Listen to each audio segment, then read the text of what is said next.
Pour aller plus loin avec les boucles, on va parler des boucles imbriquées, des boucles imbriquées.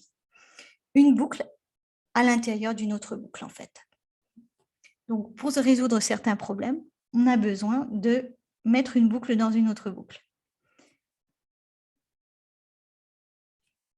Donc, une boucle dans une autre boucle, c'est d'avoir une boucle for à l'intérieur d'une boucle for, ou une boucle for à l'intérieur d'une boucle while, hein, etc., etc. Mais ici, on a choisi de mettre deux boucles for. Donc là, on a pour i de in range 2 et for j in range 3. Donc, on a la boucle, l'itération sur le j qui est à l'intérieur de l'itération sur le i. Mais comme vous voyez aussi, ici, on a un i et ici, on a un j. Hein, on ne peut pas mettre le même index. Donc, il faut le changer. Donc, c'est pour ça qu'on a un i et un j. Donc, cette boucle-là, cette boucle ici, elle dit quoi? Que i va de 0 à 1. Donc, que la boucle, que les instructions qui sont là vont être exécutées deux fois.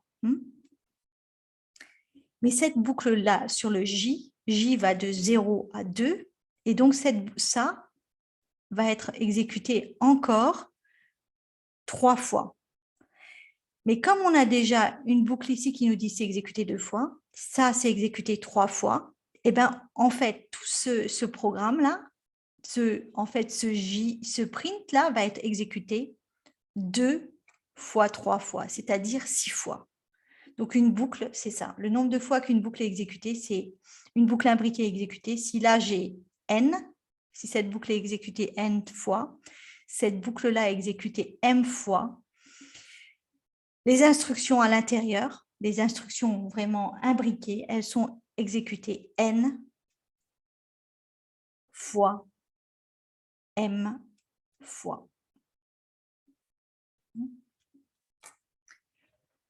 Donc là aussi, si on regarde maintenant un peu qu'est-ce qui est exécuté, donc for i in range, for j, donc le i, si le i égale 0, le j va de 0 à tout ça, donc 0, 1, 2.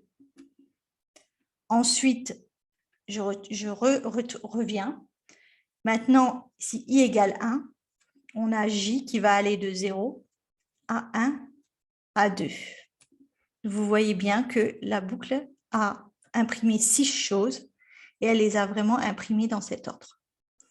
Donc, dans de nombreux cas, on va être obligé de faire des boucles imbriquées.